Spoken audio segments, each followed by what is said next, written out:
the other thing I have to review here is it's kind of like Dawn of the Dead. It's something that I liked. It's good, but I do see a little bit of that, trying to creator trying to retroactively push some or fix some issues with an old property or whatever. You guys remember that last Halloween when I was doing these spooky season, monster movie videos and stories and archetypes, I did a whole thing on Fright Night. Talked about the Fright Night film, how it was beautiful, it was so good. I talked about how I even loved Fright Night 2 from 1989. I don't think it's like exactly the sequel that it should have been or whatever, but I think it's really just gets undeserved hate. I think it's a really great film, especially, as I said, if you're a Dracula fan and all the little, nods they try to do to the Dracula novel in that. I thought it was quite good. And again, directed by the same guy who did It, and, great cast in it and everything. So I liked it. Fright Night's kind of been, and then there were the comics too. The Fright Night comics happened back in the day in the 80s, which were wonderful. It was Charlie and Peter Vincent, out being monster slayers, vampires and other monsters and everything. It was really, really cool. I like those comics. I wish I could get a hold of them, like an omnibus or something. I think I just have to kind of hunt them down issue by issue now, but they were fun. I also talked about last year how Tom Holland, the writer and director of the original Fright Night, he wrote a novelization of the movie, and there was already a great novelization done of the Fright Night movie back in the day. And but Tom Holland wrote another one called Fright Night Origins. And it's the same story of the first movie, but he put in a lot more backstory to the characters. He answered a lot of questions about Jerry Dandridge's past, what era did he become a vampire, and really packed in a lot more of the sort of world-building mythos. And that was fine. That was fine. The biggest problem I had with Fright Night Origins, though, as I said, was that he turned around and made Evil Ed gay. There's this whole, when Jerry Dandridge bites Evil Ed and turns Evil Ed into a vampire, and Evil Ed's, you get his sort of interiority about, the masculinity of him is drawing him to him. And, he'd always been attracted to men, but couldn't really say it. And I talked about how that's absolute garbage. That is crap. That wasn't in the first film. It wasn't in the story. It wasn't anywhere in the story. And for you to try to kind of fold that into it now is basically, it's a virtue signal. Because what is the message there? Oh, any high school kid who's sort of an outcast, likes kind of silly thing or horror films, or everybody just kind of, socially awkward, they must be gay. They must have a secret reason. They're really gay. It's such a stupid move. And I talked about how it was a boneheaded idea that Tom Holland really should be ashamed of. If you wanted to make him gay, then you should have had the nuts to do it back in the day when you made the movie, or at least plant the seeds of it in this character. And none of them were there. To Tom Holland's credit, now, he did these comics with American Mythology Comics, I think. Yeah, American Mythology Comics. And they've been out for a while. But I ordered the Great Omnibus. And this is a really great edition. I got the hardcover that looks like a VHS, tape. And Tom Holland is overseeing it all, but he's got writers and some artists, even one of the artists who used to work on the 80s comics. And really cool story. Now, I will say to his credit that the Evil Ed being gay thing, suddenly it's like retconned in here. Anyway, this is the cover from the Free Comic Book Day edition of Fright Night, which is the same thing that's in the, the hardcover here. But just a neat cover, you see some of the images and everything. But they retconned the whole stupid Evil Ed being gay in this continuity, which does take place in the continuity of Fright Night Origins. There's you get some of Evil Ed's backstory in this Fright Night senior year, and you find out like what happened to him after Dandridge died and everything. And the Fright Night Origins also shows how Evil Ed survived. Because you remember in the movie, you clearly see Evil Ed die. Peter Vincent clearly kills him, stake through the heart and all. But he takes the stake with him, and you see in Dandridge is like calling to him and giving him his power to sort of reanimate without the stake in him at that point. So you get that kind of, because at the end of Fright Night, Charlie's looking out his window at the house. You see the red eyes, and you hear the, you're so cool, Brewster, and so Evil Ed survived. And they never really touch on that in the Fright Night 2 '89 film. But I'm glad to say that they took that out. That's not a part of Fright Night senior year. it's interesting that they're making a comic book adaptation now, or at least they've announced it. I don't know how far along they are in doing it, but they're making a comic book adaptation of Fright Night Origins. So that's pretty cool to see. I'm going to be interested to see if in the comic book adaptation of Fright Night Origins, they still put that stupid, Evil Ed being gay thing in there. Because Evil Ed is a standout character. He's such a fun character. He's such a fun character in the movie. And I was like, how are they going to handle him in this story? Because he's a bad guy, but he's a bad guy that you kind of like, and you don't, and they handle him so well. They don't go the easy route of just making him a redeemed, but they don't go the easy route of just making him an evil bad guy either. They actually do a really cool thing with Evil Ed. In this really cool hardcover version I have, once you wrap up the main story, you get his sort of backstory, which is really fun. I really appreciated that.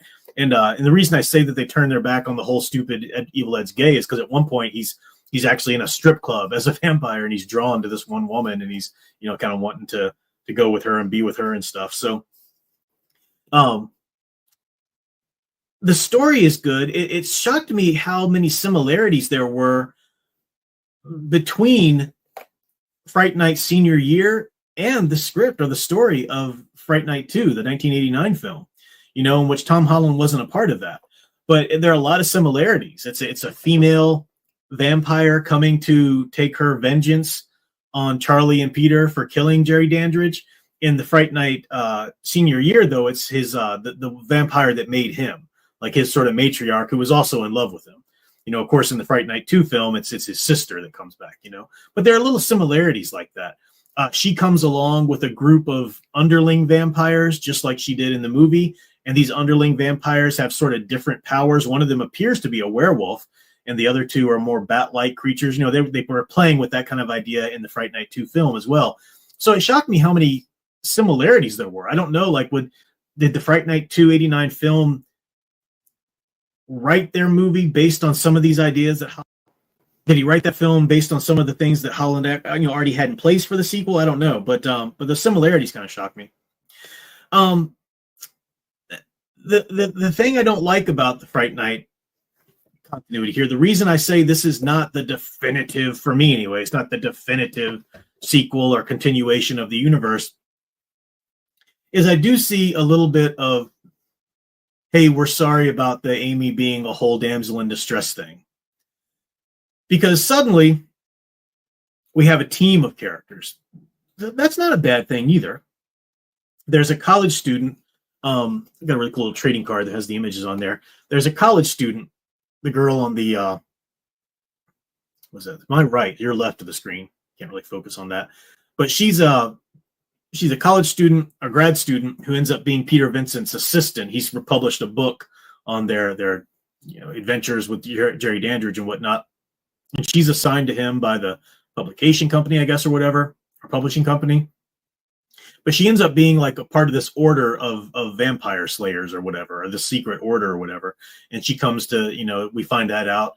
And she knows a lot about vampires, but she didn't really know they existed. She knew she was part of this order. She knew they were researching this thing, but to really see them exist is a big deal for her. So she's scared, right? But she has a lot of knowledge, but she's scared. She's a very well-rounded character. That's great. There's no problem with that at all. Amy is in this book, and we find out that Amy, and again, total spoilers, I'm really spoiling it now, so if you just want to read it yourself, tune out right now. But Amy is a blood cursed because, as you've seen the first film, he's made her into a vampire. It's not until they kill Jerry Dandridge at the end of Fright Night that she returns to her human self. But she's blood cursed by it. There's still a little bit of him in her head, and she has her strength. She's got sort of a superhuman strength, and she does have a little bit of a hunger that comes out as anger now and then. That's a cool idea. That's cool. It's a good continuity, good evolution of a character. Nothing wrong with that. The problem is in this. Peter and Charlie don't really achieve anything in this story. They're there. They're kind of plot points for things to happen around. But the two of them aren't really doing anything. They're not really, leading the charge, or they're not the ones who are, they're not effective in the fight. It's the women. The women are the effective ones, and Evil Ed to a certain degree. There's even one part and again, I'm spoiling things for you, but Peter Vincent holds up his cross against some vampires again. Wonderful scene from the first movie when he holds the crucifix up against Jerry Dandridge, and Jerry Dandridge says, "You have to have faith for that to work, old man." And then Peter Vincent suddenly has faith, and then really backs him down. It's a wonderful, beautiful scene. Well, there's a scene in the comic book where Peter Vincent, having gone through all of this, he should have some character evolution of his own. He should be a stronger person by now. He holds up the cross, and the vampire girl laughs at him again, saying, "Oh, you don't have enough faith for that." And Charlie's mom, who's there, again, spoiler, comes up to him next time and says, "That's okay. We'll have faith together." And, her holding the cross is enough to back down that vampire.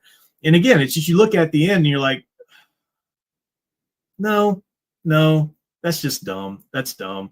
And again, I think it's just that sort of overcorrection. It didn't need to be corrected anyway. There's a wonderful archetype of the maiden in distress. The monsters and maidens. That's a real thing. There's nothing wrong with it. It's okay. It's perfectly fine to have a team now. Have this new character come in. Have Amy, be strong. She goes off at one point, and Peter Vincent's like, "It's okay. She's the strongest of us all." And on some level, literally, she is, because she's got the blood curse. So physically, she's stronger. But that's not what he meant. That's what she meant. She's the one that's been through it, and she's the one that's leading. That nonsense is there, and that shouldn't be. It's fine if you want to bring her and make her a more active character. It's fine if you want to bring the other character in who's part of the Order, but not at the expense of Peter Vincent and Charlie, who are our heroes from the first movie. You don't just make them useless because you want to bring in these strong women all of a sudden. So that really ticked me off. Another thing that ticked me off was they go a little too hard into the world building. The charm of Fright Night, what made that first movie so magical, is that it wasn't trying to be a new vampire universe, right? It was playing on tropes that you already knew as a moviegoer, because you're really in Charlie's mind. What if your next door neighbor's a vampire? And him and Ed are, trying to, think of the things that, heard of vampire and stuff like that. That movie didn't try to flesh it out too much and tell us exactly the rules for vampires, definitively, because we all know that so many movies have been made about vampires, Dracula, and so forth, that there are a lot of different conflicting rules depending on which movie you watch, right? And the cool thing about Fright Night is that it managed just to sort of envelop them all. And it didn't really kind of come down definitively. It's not like, well, this is an Anne Rice, universe where those rules apply. Or no, this is a Dracula universe where those apply. It just kind of enveloped the whole vampire mythos, and it did it in a really fun, practical, capable way. This story tries a little bit to go into some particulars. Like at one point, and I think this is so dumb, the vampire who made Jerry Dandridge, she comes out and Peter Vincent holds the cross up to her, and she said, "That can't hurt me like it could Jerry. I was around long before Christ walked the earth." So, and then the girl from the Order holds up an Egyptian ankh, and that's the thing that stops, the vampire. That's dumb. And then it's convoluted even further because later Peter Vincent throws this prop from a movie, the spear that's supposed to be like the spear of Longinus, the fabled spear that pierced Christ's side. And she's terrified at the fact that might be coming at her until she realizes it's just a prop or whatever. But it's like, okay, well, do Christ artifacts hurt you or not? That's a core part of the vampire mythos, unless you're going like an Anne Rice vampire universe. If you're going the whole classic Dracula universe, then the vampire is a antichrist archetype, which means that's why the Christian artifacts, work against it. And so it's like they're trying to kind of pin down their own little universe, but they're not even consistent with it. So yeah, I can't hold it up and just say I heartily recommend this, guys. It's fun. There are a lot of cool ideas in it, some that I haven't even said yet, that I'm not just going to spoil every little thing. But there are some things that are pretty cool about it, primarily Evil Ed. I really like, ironically, what the comics did with Evil Ed that I didn't like what the Fright Night Origins did. So there are some cool things about it, and I'm hoping that maybe the further comics kind of get that and stop with the nonsense or whatever. I don't know, but I can't hold it up as something that, guys, this is amazing. You need to check it out. If you're a Fright Night fan, you'll definitely love this. No, there are some issues with it. But I don't necessarily not like it. I mean, I think it's, just like Fright Night 2, the 89 film. There's some really cool stuff in it, but I'm not going to hold it up as the definitive continuation of the universe either, So anyway, those are my thoughts on the Fright Night senior year comics. Also, just from senior year, you get the fact that this takes place the very next year in high school. It's not like the sequel film, which, saw Charlie in college and everything by that point.